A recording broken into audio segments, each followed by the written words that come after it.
it probably will.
I'll tell Matt.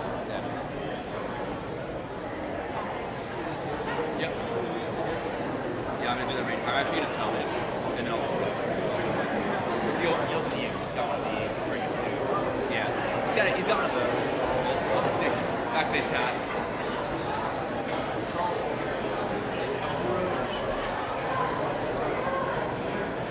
I got like. It's actually a really nice.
10 to 15 minutes. Okay.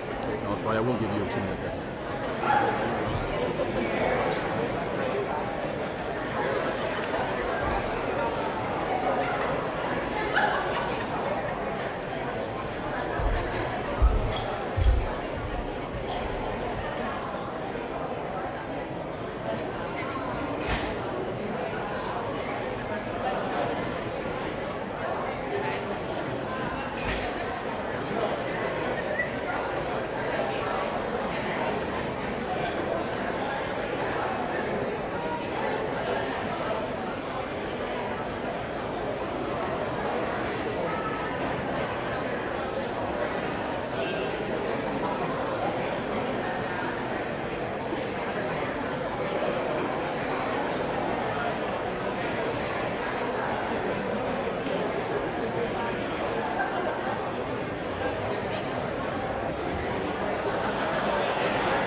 Ladies and gentlemen, good afternoon, everyone.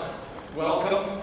I would like to begin by thanking Dr. Larry Rosia, the President and CEO of Sask Polytechnic, and Mary Goodale, and all of the faculty and the staff and the students for welcoming us this afternoon. Thank you for giving us the opportunity for the Prime Minister to meet with all of you today. Before we begin, I would like to invite a distinguished elder in Saskatoon to deliver a prayer to get us started in the right way as we gather on the territory of Treaty Number 6 and in the homeland of the Métis. May I invite Elder Frank Badger to begin with prayer.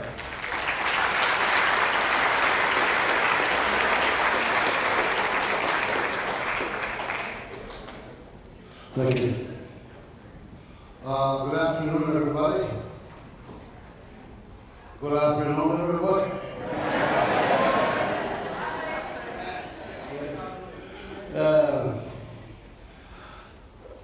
Like Mr. Goodale said, my name is Frank Badger. I'm from the Goodale First Nation. I grew up in residential school. I was in residential school for 10 years. Got out of residential school. Still able to speak my language, which was good. But I lost my culture, so I've been working on that for the last 50 years or so. And, you know, like many of us, we went through a lot of hardships in our lives. I've been to this school. I was doing my grade 10 back in 71. I finally managed to finish my grade 10 because I tried 3 times prior to that, but I got kicked out every time because I was too drunk to continue. So I was a really, really bad alcoholic back then. Sorry, I don't like having my back to anybody. It seems very impolite, but after about 20 years, I finally sobered up because I had a boy that was 2 years old. My daughter was 6 months old, and my wife was pregnant with our third child. I was in jail. So while I was in there, I had an opportunity to think about where I was coming from, where I was, and where I was going. So that I phoned my wife and I told her, it's time to quit. We hit rock bottom. So I've been sober now, both me and my wife have been sober now for 38 years.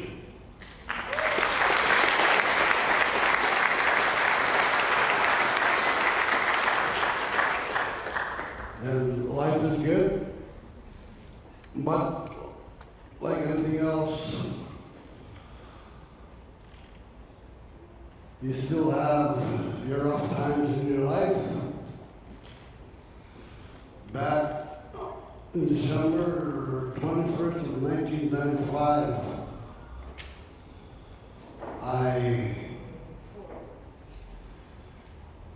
my 3 children, Earl was 17, my daughter was 15, and my daughter's name was Leora, and my youngest boy, Frank Jr. They're using my car and they were coming from Goodale to Saskatoon. Can I ask my wife to come up here, please? And look, I'm going to take a little sidetrack here. When I met my wife, I was 29 years old. My wife was 16. And a lot of people said, oh, it'll never work. She's too young for you. But that was 40 years ago. So it's still together. But just continuing what I was talking about, on their way from Liquid to Saskatoon, my kids hit black ice, lost control of the car, hit a truck coming from Prince Albert. All three of my kids were killed in that accident. I buried my kids the day after Christmas. A lot of people thought I'd start drinking, but that wasn't the case. A lot of times today, people will ask us, can you come do some work for us? Help us with our grief. So we did that for about 20 years, all the way from Dryden, Ontario down to Fort Providence, Northwest Territories, and to San Diego in California. But another thing I did when I sobered up is I went back to school. I finished, like I said, I finished my grade 10. I got a degree in education. I retired 3 years ago after 27 years of teaching. But I think I'm working more now than I did when I was. I do a lot of work for the city, and I'm still at the same institute, Saskatchewan Indian Institute of Technologies. I still work there. They called me back to be their campus elder, so that's what I do there. And it's a hard life without my kids, but life goes on. I miss my niece terribly every day. Okay. She doesn't speak much. But like I said, I'll say a prayer, Mr. Goodale.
Give your child and your children, grandchildren, a hug and a kiss.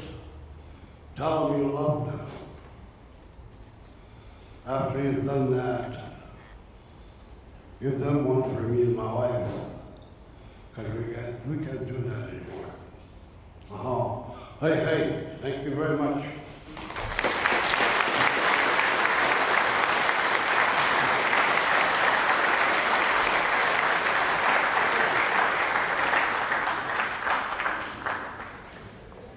Mr. and Mrs. Badger, thank you for giving all of us a big hug in the way you started our session this afternoon. Ladies and gentlemen, my name is Ralph Goodale. It's my privilege and pleasure to serve in the cabinet of Justin Trudeau and to have the boss in town today. We've been in town all of this week for a national caucus meeting of the Liberal Party in the Parliament of Canada. From the very beginning of Mr. Trudeau's tenure as Prime Minister, he's put a very special emphasis on growth and fairness, making the economy grow faster and better, and making that economy be more inclusive of all Canadians. And on the growth side, we've had some really good success. We've got the best growth rate in all of the G7. Over 600,000 net new jobs have been generated in Canada. Unemployment is now near a record all-time low. Trade volumes are up, wage rates are improving, and the debt ratio, the level of debt compared to the size of the economy, is low and dropping. It too is the best in the G7. So the economic news is pretty good, but we've got to keep working on fairness, on inclusion, in making sure that our prosperity is fairly shared throughout the country. And the great emancipator, the great enabler, is education and skills. And that's why the Prime Minister is so anxious to meet and talk to you this afternoon and to hear your questions and to respond to your questions about how to make your opportunities, your future in Saskatchewan or wherever you may choose to go. Dream big, wherever you may choose to go, to make that future just as good and successful and prosperous and happy as it can possibly be. Would you help me in welcoming Prime Minister Trudeau?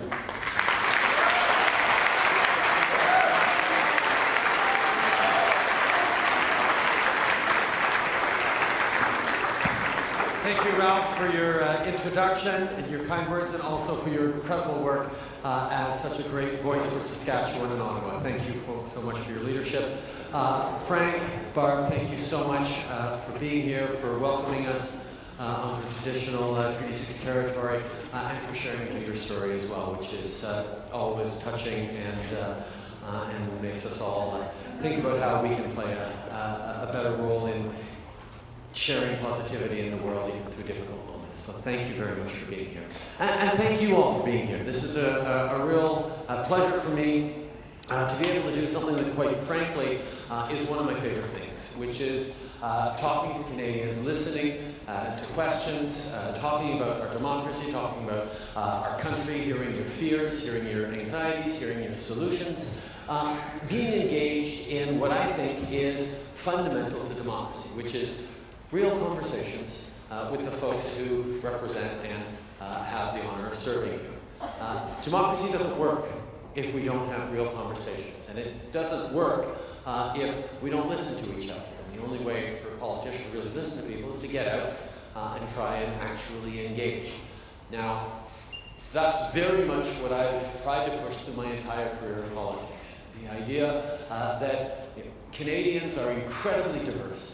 We have tremendous backgrounds, perspectives, stories to share, but what we always find when we actually listen to each other and talk about where we're going and how we're going to go as a country and how we're going to make a better world and a better society and create greater opportunities for ourselves, for our kids, we do that better when we're learning from each other's experiences, when we're hearing different ideas and different perspectives. So I never expect everyone to have the same opinions. Indeed, if we did, it would be pretty boring, and it wouldn't give us the challenges necessary to make sure that we are finding the best way forward. So for me, the opportunity to come out and hear through your questions what you're thinking about, what you're worrying about, what you're thinking, what you want to understand better from me is fundamental to me being able to do a good job, and you actually being able to do a good job in your responsibility as citizens, which is, when election times come around, making a responsible choice. Understanding the issues, understanding what the solutions being put forward, and be able to actually decide, yes, I'm interested in this, or no, that person really doesn't represent me or take me in the direction that I think the country should go in.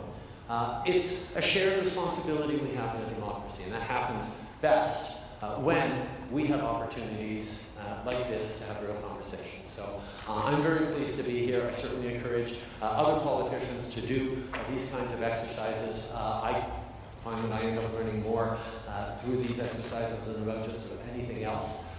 So I'm very glad you're here and very much looking forward to spending the next 45 minutes or so with you all. So with that, let's get right into questions. Why don't I start with this little section here? Does anyone here have a question? You, sir. Oh, good. And you've got it written down too. You take the mic right there and stand up and introduce yourself. Hi, I'm Braden. Hello, Braden. When you were becoming the president, sorry. I was thinking I was going to say that and I was started by accident. It's all good. It's all good. Everyone's got a president on the brain these days, so. On your journey to becoming a prime minister, you don't mind sharing what was like your greatest adversity and what did you have to do to grow through that and to achieve it? Oh, wow, that's a really, really great question. I realized early on growing up that I was really lucky. My parents were good at pointing that out to me. How lucky I was. I grew up in a loving family. I got to go to good schools, got to travel around the world. I also had a father who was prime minister, and that sometimes had good luck with it, sometimes negative things with it. But the biggest thing was that I had the kind of parents who made me realize that if I am lucky, and quite frankly, we're all lucky. We're luckier than 99.5% of everybody on the planet just because we get to be here in Canada.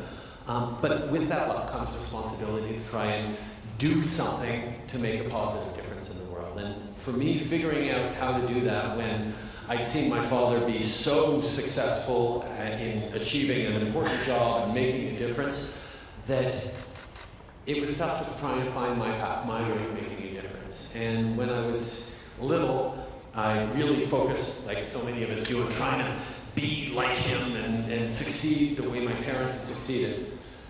And then I got into my late teens and 20s and realized that that wasn't my path, that wasn't my way of doing things. I was a very different person from my father, so I took a different direction. I went into teaching, and I found that being a teacher and education and empowering young people in a very direct way was the best way for me to make a difference. So figuring that out was really important, and it ended up leading me into politics through a very different path than my father did.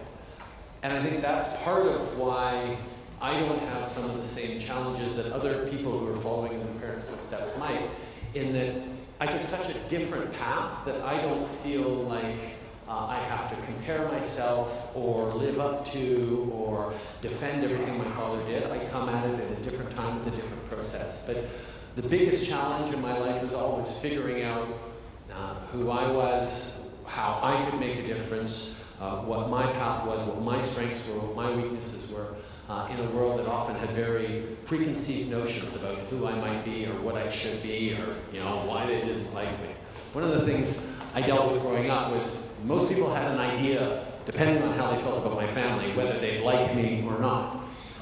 And I had to learn to put aside people who didn't like me just because they didn't like my dad and not let their opinion shape who I was.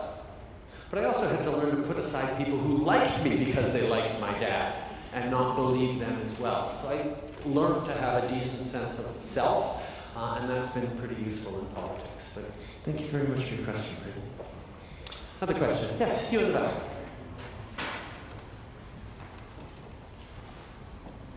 Good afternoon, everyone. I'm Shivali Sharma, and being the second youngest Canadian Prime Minister, my question is that who's your role model and what motivates you to be in this field?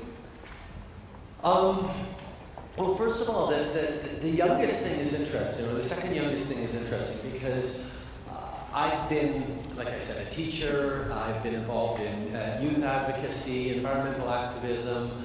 Used to give a lot of speeches. I helped run Canada's National Youth Service Program for a number of years in the early 2000s. So I worked with young people all my life. And when I was starting to think about getting into politics in my early 30s, I had a lot of people say, "No, you're too young to think about going into politics."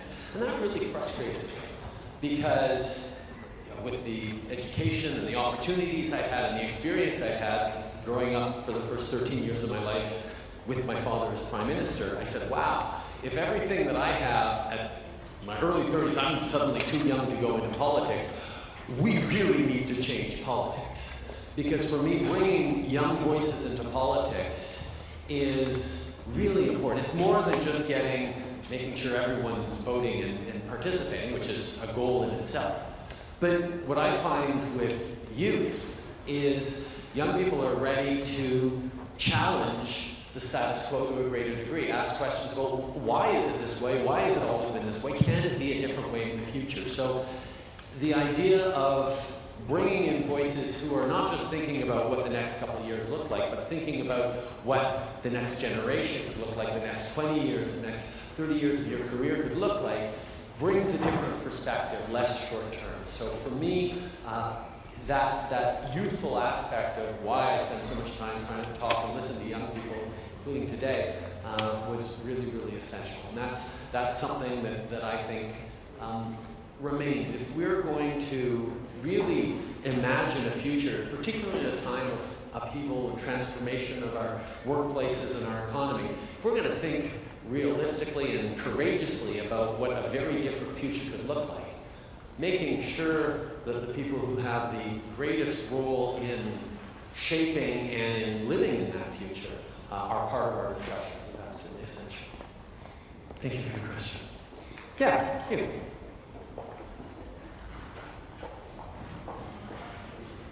Thanks, Justin. My name is Brian Sherrill. I'm a farmer on a plumbing business in Waverly. If you need a plumber, just give me a ring.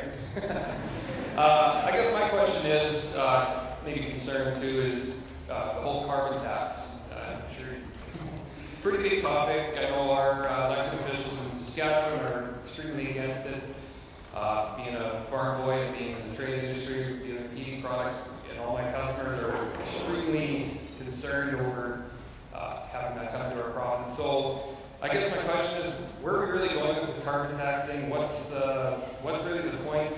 I mean, back in the day, we used to have where families could have, what do you call it, if you want to make your house more energy efficient, you get rebates. We could have, like, if you're going to put a mandate to really get rid of the carbon footprint in Canada, that we go towards more of a, say that the provinces have to come towards and have 50% or whatever the number is, they have to have more now renewable resources instead of just taxing them and saying, hey, do whatever you want with this money. So that's my question, concern. No, listen, thanks for the question. It's a question that a lot of people have, and there's been a lot of debate and discussion about. And I think setting things sort of and as you point out, there's lots of different ways of going at achieving shared goals, but if we can start with understanding the shared goals, we're probably in a good place. So we'll start with that. Climate change is real, and it's a real challenge to our society, to our world, to our well-being, and particularly to the world we're going to leave to our kids. The question shouldn't be whether we should be taking action. I think the question, and certainly as you put it, is how best to take action on it. Because there's no question with floods, with the wildfires, with the hurricanes we're seeing right now, we are seeing an increase in extreme weather events. And that's going to have a few different consequences. One, we have to try and figure out how to limit our contributions in an ongoing way to the pollution in the atmosphere that's causing these extreme weather events. But we also have to build up better resilience, build infrastructure that's going to be able to handle 100-year floods that tend to come every 5 years now in some cases. That's going to be able to handle a shifting economy where jobs are changing, where opportunities are different, where we need different sets of skills to be able to be successful. So understanding the world is changing and we have to be part of it is something I think most of us can agree on. But then your question, which is a really good one, is what is the best way to take real action on this? Now, you talk about sort of energy retrofits and, can we put in incentives and regulations that people have to follow? That's been done and that's being done, and those are pieces of it. But one of the fundamental elements of why we have this carbon pollution in the atmosphere is that polluting has been free.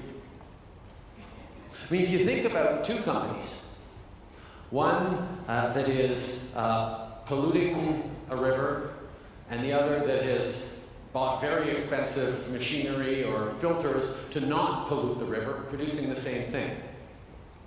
The company that didn't buy that expensive filter to clean up the river gets to sell its goods at a lower price because it didn't have to invest in something more expensive. And the pollution in the river does come with a cost.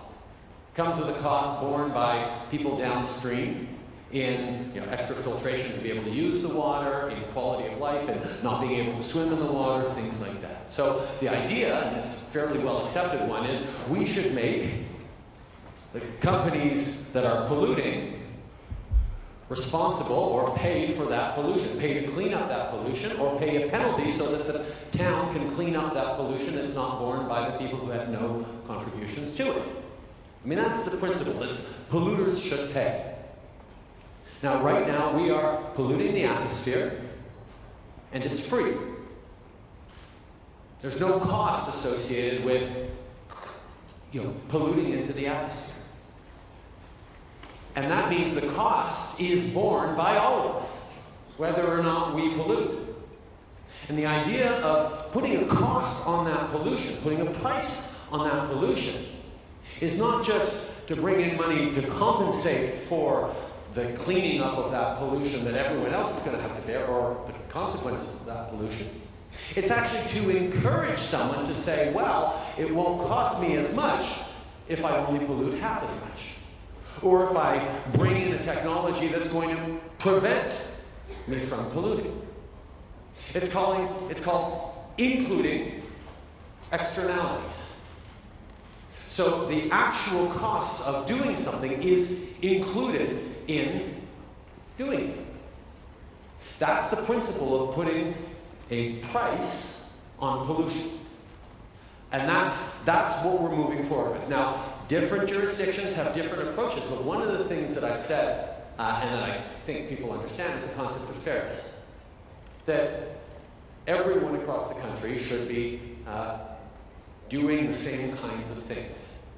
And we laid out a framework plan that allows every province to do what it is they want to do it, as long as they are equivalent in impact and in stringency.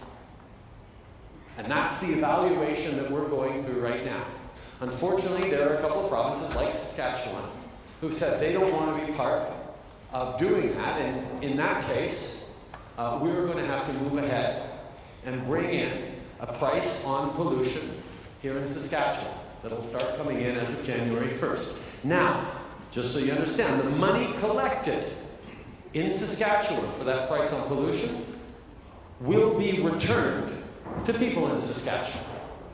Not a penny of that goes to government operations or in Ottawa or anything like that. It goes back to the people of Saskatchewan. So what that will actually do, because there's a cost on polluting brought in, it will encourage people to make those investments, industries to pollute, make those investments in greater efficiencies and in reducing that pollution. That's the thinking behind putting a price on carbon, putting a price on pollution. And that's, quite frankly, why there are a lot of people, including some conservative economists, who understand that that's actually a better way of doing it than to bring in heavy-handed regulations, to bring in laws you can't break, to actually say, you can pollute, but it will cost you. Or you can make investments that will pollute less, and it'll cost you less. That's the principle we're moving forward with, and that, quite frankly, is one of the most powerful ways, not just of reducing the pollution that we're emitting, but actually encouraging people to innovate and to invest in the kinds of pathways and solutions that we're going to need for the future. And I know a lot of the things that you guys are studying here at SaskPoly are looking at what are the innovative, more energy efficient, more modern or technologically successful ways of doing all the different jobs and skills that you're developing. And that's the approach we have. So I'm not a huge fan of having to make the federal government go it alone. I'd love to do it in partnership with the provincial government here in Saskatchewan. But if they're not going to put forward a plan that is actually going to do its share, like the rest of the country, I'm going to have to move forward. But like I said, every dollar stays in Saskatchewan. Thank you for your question. I'll go on to another question. There may be follow-ups on that one. You, sir, in the red jacket, red shirt. I'm from New Brunswick, and I was just kind of wondering how the pipeline was going and if there's any plans to further its progress. You're talking about the Energy East pipeline out there.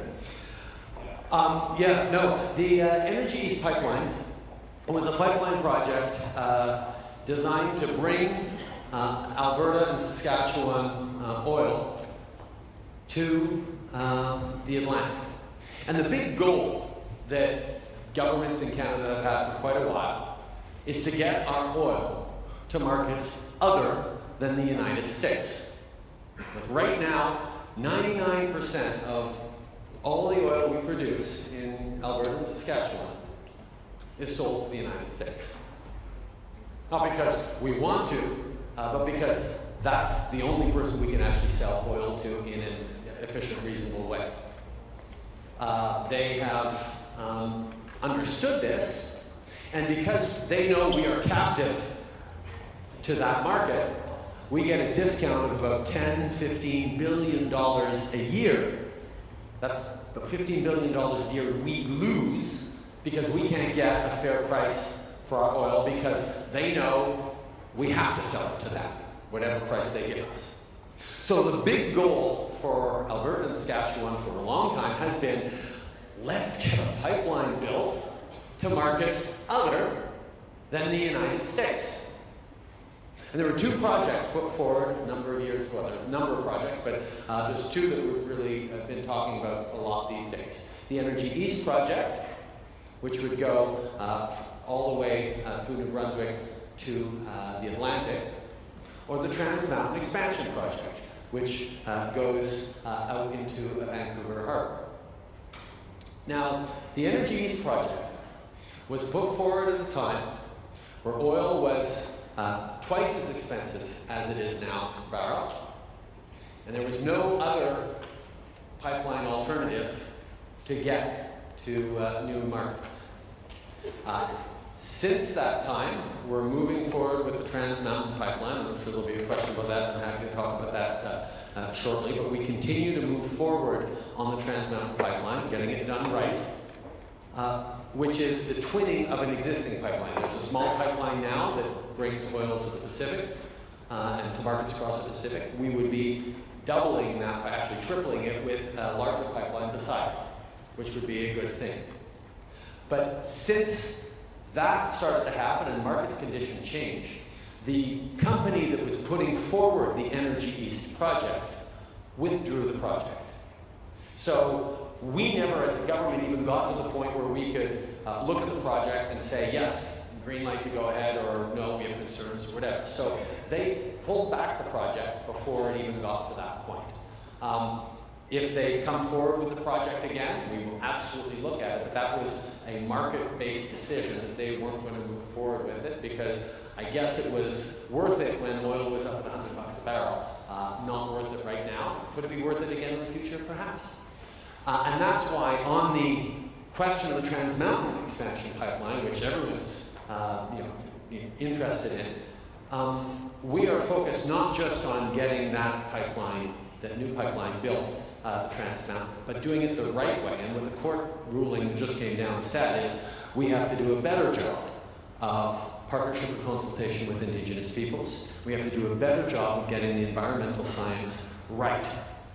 And it is a setback in the process of that pipeline, but it also gives us clarity that if we do get the consultations done right and get the science right, that project will get built. And we're not just thinking about that project, we're thinking about all sorts of energy projects and infrastructure projects around the country that we need to get built, that need to have clarity and certainty so that they know that once you get to a job site and start working, you're not going to get a court injunction a few months later that says you have to stop because you didn't do the right work in advance. So that's very much the approach we're taking on that, and we'll see what ends up happening in the future as the corporate world makes decisions around the Energy East pipeline. But for now, it doesn't seem to be moving forward. The Trans Mountain pipeline will continue to be moving forward. Okay. Question from you in the hand on the edge. Yep. Stand up. The mic's coming to you.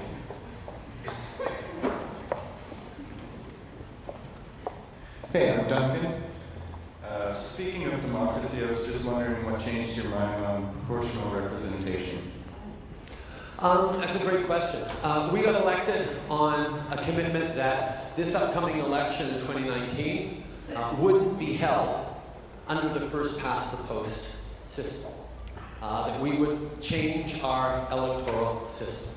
And over the first couple of years of our mandate, we did a range of consultations to look at different options to see if there was consensus, to see what people were putting forward as ideas. What became clear was that people very much, or there was a group of people out there, well, divided. A number of people want to keep the status quo. A number of people very much wanted proportional representation. And my party and I am fairly clear that a preferential ballot is probably the best approach.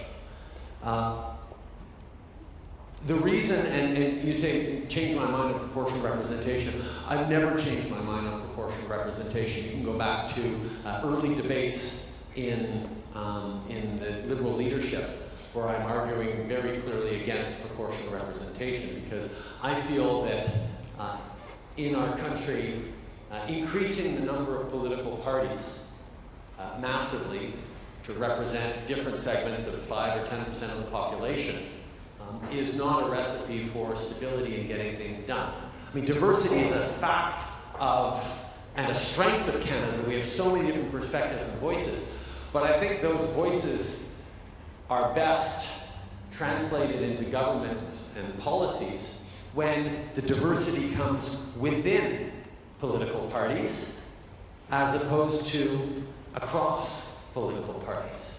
You know, to have one party for left-handed people, to have another party representing this regional interest, to have another party of people who, don't want immigration at all, and have another party of, you can always find little groups that will get behind a single specific idea. But one of the things that has given tremendous stability in Canada is having, larger parties that have to be big tents that bring in diverse geographies, diverse perspectives, diverse identities, and work out the best path forward as a group. So, and just to finish on this, my preferred approach was always the idea of a ranked ballot. That you could say, I really like the purple candidate in this riding, but if it's not the purple candidate, then I definitely want the green candidate. And I really don't want the orange candidate, that one I'll put last. So you can actually pick and rank, because that's the way people mostly think about things. And whoever gets elected in that riding would have at least 50% of the support of the entire riding, instead of having sometimes 30%, which is what we have in some ridings now. I thought it would lead to better stability. It wasn't something that looked clear that we were going to get to as a path. And I realized that the danger of having a system like proportional representation that would weaken Canada. I mean, all you have to do is look at the rise of fringe far-right parties in Europe, where there's lots of proportional representation, to say maybe we don't want to have fringe voices in the House of Commons. Maybe we're better served by having large parties with a range of voices within them that try and pull Canadians together instead of exacerbating differences.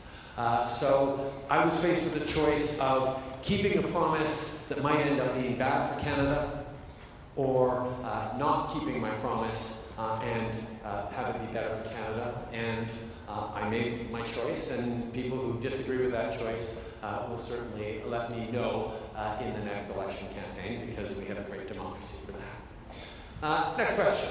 Someone, you sir, in the picture.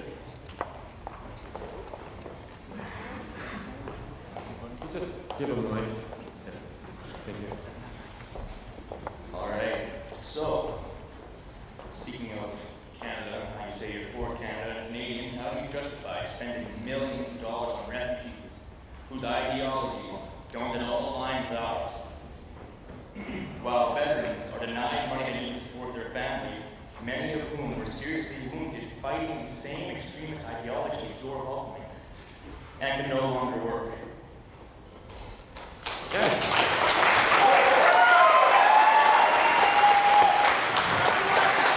Okay.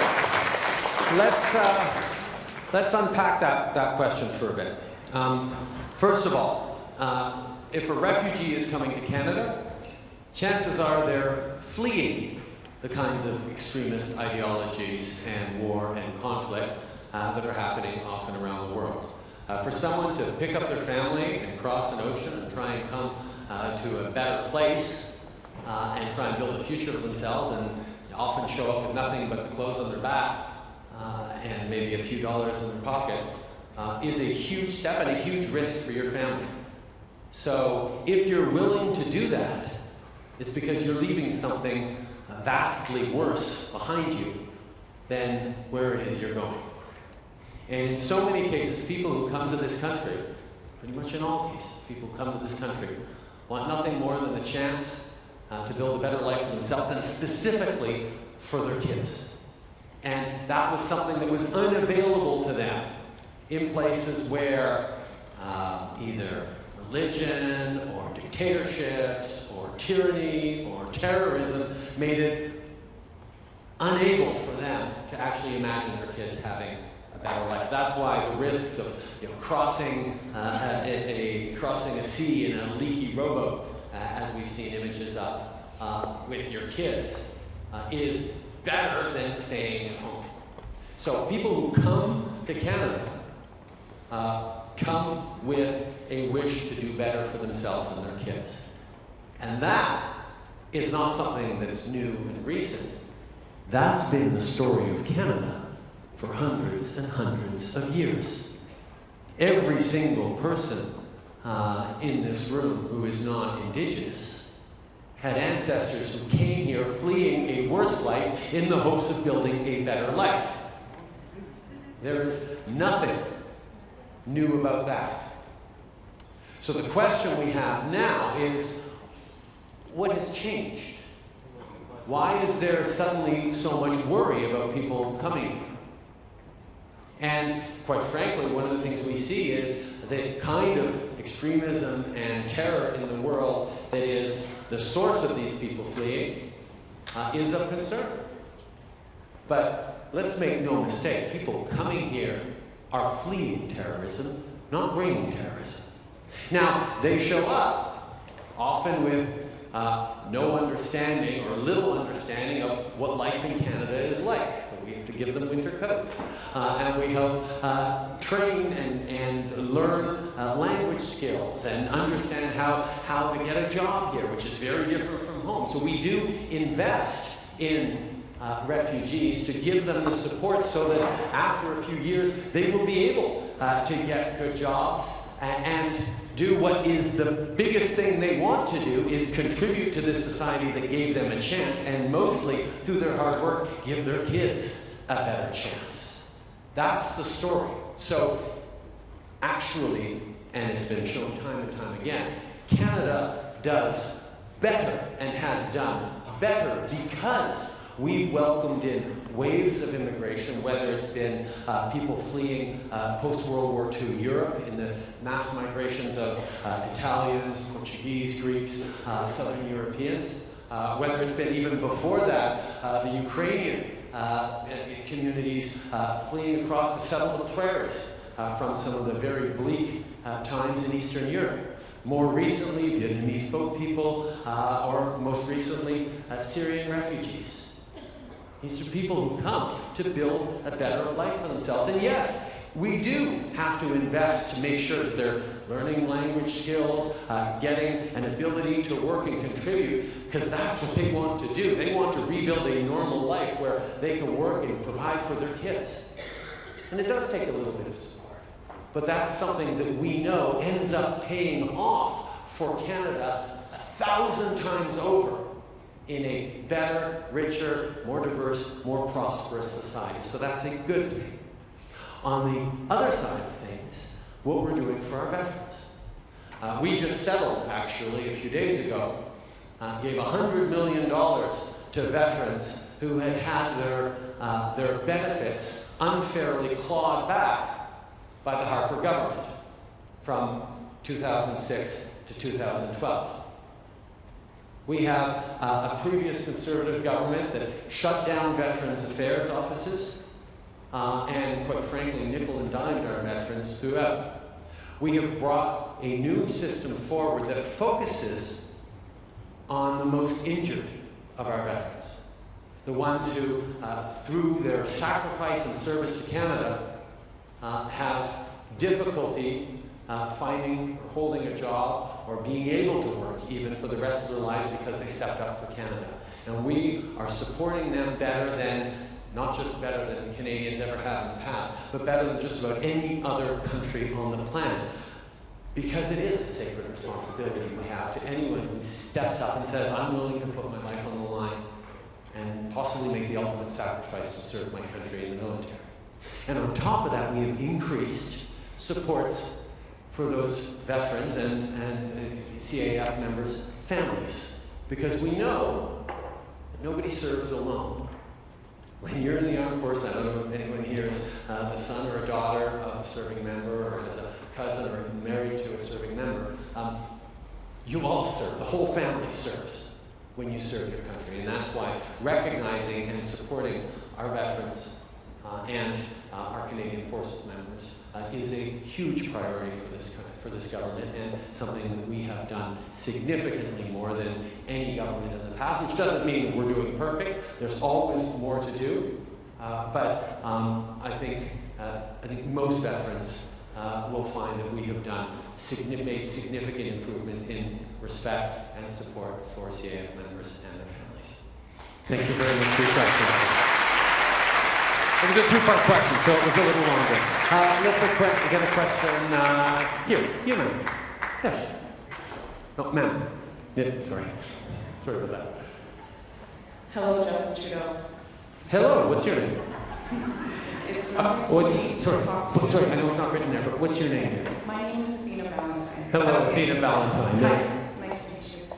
Not everyone can say they've met one of the Prime Ministers of Canada in person. I'm from Flin Flon, Manitoba. I lived in Saskatoon, Saskatchewan for 2 years now. I'm a treaty status with Land Cree and Scottish Canadian. I'm a mother of two. I go to school full-time here at Saskatchewan Polytechnic full-time. I volunteer, and I work part-time in the evenings on the weekdays, and I work morning to the night. I've heard rumors of minimum wage increasing in the province of Saskatchewan. If minimum wage is increasing, does that mean prices will go up for rents and groceries, gas, for our transportation, utilities such as water, heat? Will our necessities to survive and live in our country rise? Also, may I take a picture with you? And maybe afterwards. First of all, thank you for your question, Athena. And it's an important one. One of the things we recognize is there's far too many people who are working really hard, struggling to get ahead. The cost of living keeps rising, and particularly when you have kids, you see how incredibly expensive it is. So one of the things that we did, the very first thing we did was actually lower taxes on middle-class Canadians and raise them on the wealthiest 1% of people who make $200,000 a year or more, because they've been doing well over the past years, and middle-class folks needed help. The second big thing we did in terms of helping is we brought in something called the Canada Child Benefit. Now, there have been family benefits before that were a mix of things. Some were taxable, some were not. Some were benefits that went even to families making millions of dollars a year. So we said, you know what, we're going to change that and make sure that the families who actually need it get support, and the ones who don't need it don't. So we brought in a means tested, which means much bigger for low-income families. Investments that those of you who have kids will know brings in hundreds of dollars tax-free a month, up to $6,400 a year per child under 6. And what it has done is actually lifted hundreds of thousands of kids out of poverty across the country and given tangibly a whole bunch of families a little extra money every month for groceries, for rent, for new schools, for winter coats, school supplies, for those kinds of things. And it's making a big difference. But there's more to do. We know that one of the questions I always get when I talk about the Canada Child Benefit is, well, what about me? I'm working hard, I'm near the poverty level, but I don't have any kids. What is there for me? So we actually we're moving forward with a Canada Workers Benefit, which is designed to top up your salary when you're a low-income worker to encourage you to stay in the workforce and continue to be productive.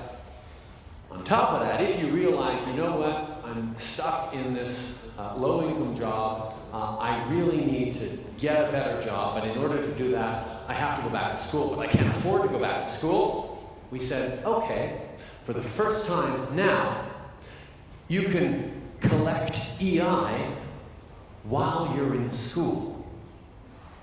And more than that, we're creating more bursaries and programs and grants to support people, including people with kids, to be able to actually go and learn a trade, go to Sask Poly or any other school like it, and actually get a better job in a changing workforce. So we understand the pressures that are ongoing. In terms of raising the minimum wage, that's something that a number of provinces are doing. The federal government is linked to the provincial governments in minimum wage, but that's a decision for provinces to make. I think fundamentally, when you're talking about a minimum wage, you should be talking about something that if someone works full-time at a certain salary level or at a minimum salary level, they should be able to afford their rent and their cost of living. I don't think that the current minimum wage, that's an easy argument to say that that actually happens that way. And we want people to be encouraged to be able to get jobs and provide for their family and contribute to the economy, and that's what people want as well. So there's lots of things we're doing. There's a number of things that are being done in provinces across the country, but we're always open to doing more and supporting in better ways. So thank you, Athena. Thank you. Another question. How about you? This isn't much of a question, but more of a thank you. With the new legalization coming on October 17th, it has provided opened so many opportunities and doors for me from being able to follow my passion, that between the education that I'm offering here and what's coming up, I know that I can have a career and a really successful one at that. So we've made a huge difference in my life, just in that alone. Thank you so much. Oh, thank you. I appreciate it, and I hear the stories every now and then of the positive economic implications of the legalization of marijuana, and that's fine and it's good, and obviously I'm pleased for you, but that's not why we're doing it. Let's be very clear about why we're doing this, moving forward with legalizing and controlling marijuana. It's because, first of all, the current system we have doesn't work. Right now, of 29 different developed countries surveyed by the UN or the OECD, Canada is #1 in underage use of marijuana. So the current prohibition on marijuana doesn't work to keep it out of the hands of minors, and actually it delivers about $6 billion a year, according to some estimates, to organized crime and street gangs, which obviously isn't a positive thing for our society or our community.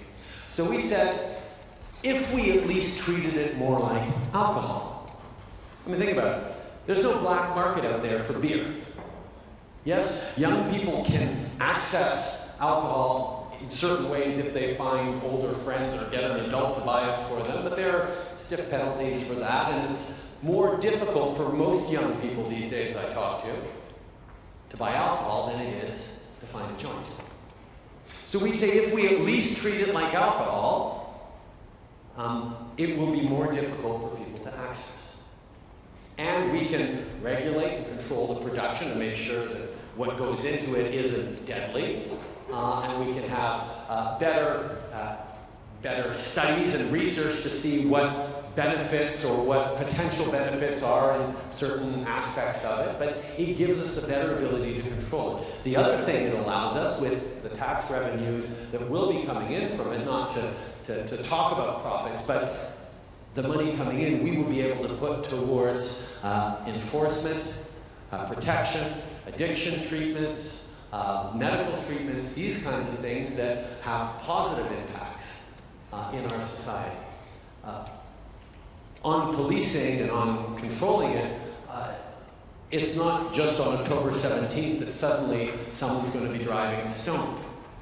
That happens now. It's happened for years. What we're actually using the legalization as an opportunity to do is to finally give society, our enforcement, the tools to be able to better go after a behavior that is happening now, and we need to reduce for the safety of everyone. So yes, there is going to be economic activity that happens around it, but it will happen in a, well, pushers will pay taxes now, won't they? I mean, you will have regulated economic activity that is within the law and within society and not outside of it and profiting the wrong people. But thank you for your question. Yes, you're in the middle.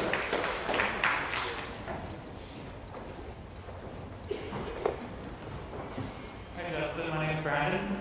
I just wanted to ask your opinion on Article 11 and 13 at the EU in regards to the copyright laws. You'll have to be a little more specific about what's in Article 11 and 13 in regards to copyright laws. What are they saying? What are they doing? What are you preoccupied with? More or less the laws against the new laws that are going to be regulating the internet, meme sharing, photo sharing, stuff like that. Okay. Are you talking about net neutrality? Or are you talking about, okay. Net neutrality is a principle whereby we believe, and I believe, and I think most people believe, except for certain big companies, believe that your internet service provider shouldn't be allowed to regulate the speed and quality of access to things on the internet depending on whether you go to use a certain service or a certain other. So you could imagine a company that provides internet services to people that also provides a streaming service.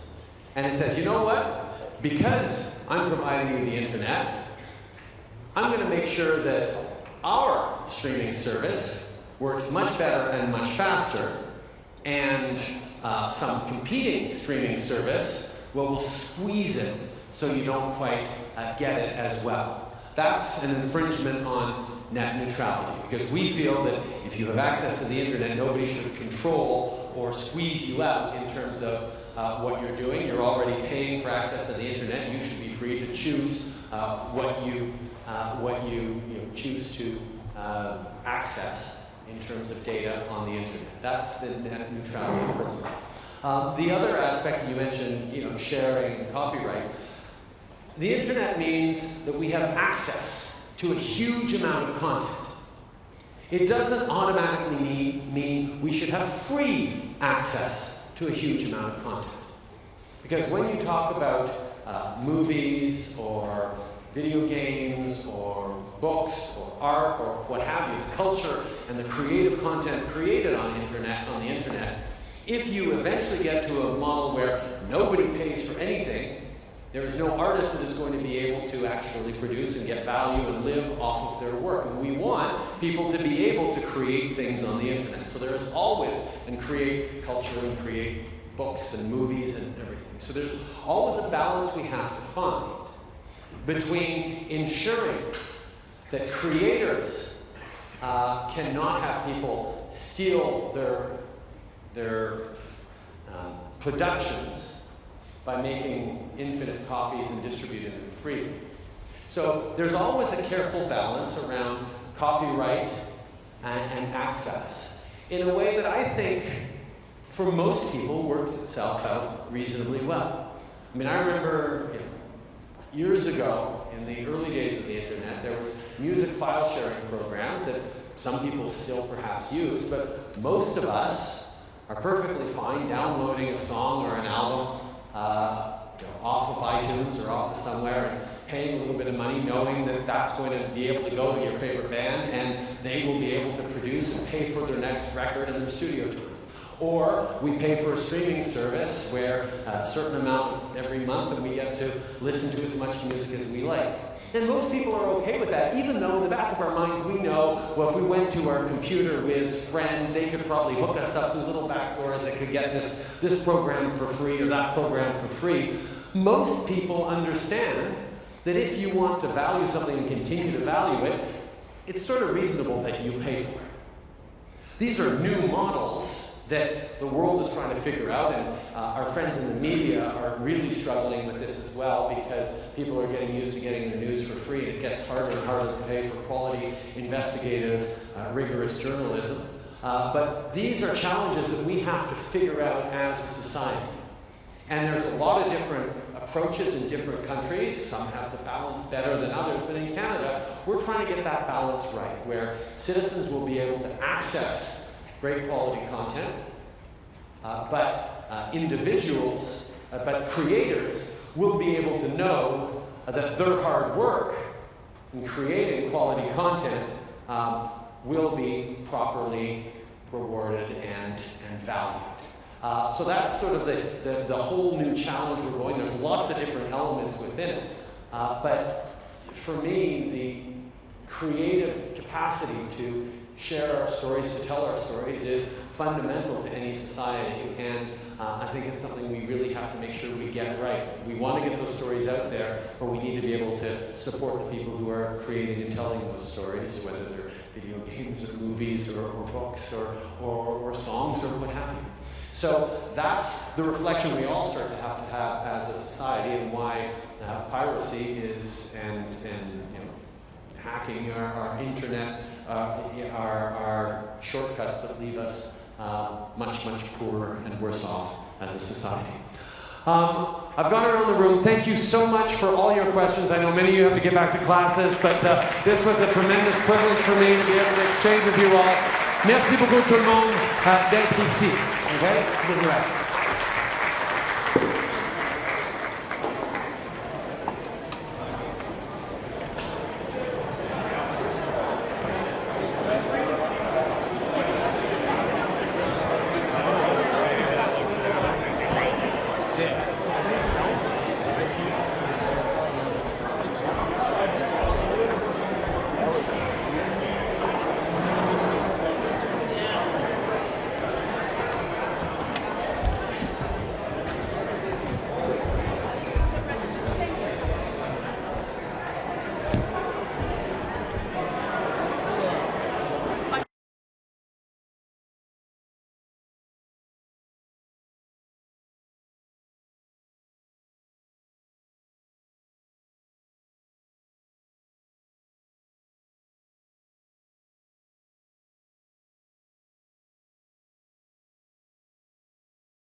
your questions and to respond to your questions about how to make your opportunities, your future in Saskatchewan or wherever you may choose.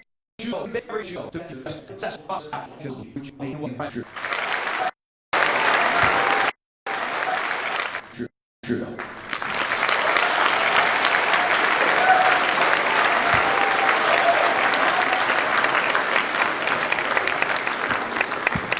Thank you, Ralph, for your introduction and your kind words, and also for your incredible work as such a great voice for Saskatchewan and Ottawa. Thank you folks so much for your leadership. Frank, Barb, thank you so much for being here, for welcoming us onto traditional Treaty 6 territory, and for sharing your story as well, which is always touching and a better role in sharing positivity in the world, even through difficult moments. So to be able to do something that, quite frankly, is one of my favorite things, which is talking to Canadians, listening our country, hearing your fears, hearing your anxieties, hearing your solutions, being engaged in what I think is fundamental to democracy, which is real conversations with the folks who represent and try and actually engage. Now, that's very much what I've tried to push through my entire career in politics. The idea that we're going to make a better world, a better society, and create greater opportunities for ourselves, for our kids. We do that better when we're learning from each other's experiences, when we're just necessary to make sure that we are finding the best way forward. So for me, the opportunity to come out and hear through your questions what you're thinking about, what you're worrying about, what you're thinking, what you want to understand better from me, is fundamental to me being able to do a good job. Understanding the issues, understanding what the solutions being put forward, and be able to actually decide, yes, I'm interested in the ability we have in a democracy, and that happens best when we have opportunities like this to have real conversations. So I'm very pleased to be here. I certainly. So I'm very glad you're here and very much looking forward to spending the next 45 minutes or so with you all. So with that, let's get right into questions. Why don't I start with this little section here? Does anyone here? I was thinking I was going to say that right off the start by accident. It's all good. It's all good. Everyone's got a president on the brain these days. So. On your journey to becoming a prime minister, if you don't mind sharing, what was like the greatest adversity, and what did you have to do to grow through that and to achieve it? Oh, wow, that's a really, really great question. On growing up, that I was really lucky. My parents were good at pointing that out to me. How lucky I was. I grew up in a loving family. The biggest thing was that I had the kind of parents who made me realize that if I try and find my path, my way of making a difference. And when I was little, I really focused, like so many of us do, on trying to be like him and succeed the way my parents had succeeded. And then I got into my late teens and 20s and took a different direction. And I went into teaching, and I found that being a teacher and education and empowering young people in a very direct way was the best way for me to make a difference. So figuring that out, my father did. And I think that's part of why I don't have some of the same challenges that other people who are following in their parents' footsteps might, in that I took such a different path that I don't feel like I have to compare myself notions about who I might be or what I should be or why they didn't like me. One of the things I dealt with growing up was most people had an idea, depending on how they felt about my family, whether they'd like me or not. And I had to learn to put aside people who didn't like me just because they didn't like my dad and not let their opinion shape who I was. But I also had to learn to put aside people who learn to have a decent sense of self, and that's been pretty useful in politics. But thank you very much for your question, Braden. Another question. Yes, you in the back. Good afternoon, everyone. I'm Shivani Sharma, and being the second youngest Canadian Prime Minister, my question is that who's your role model and what motivates you to be in this field?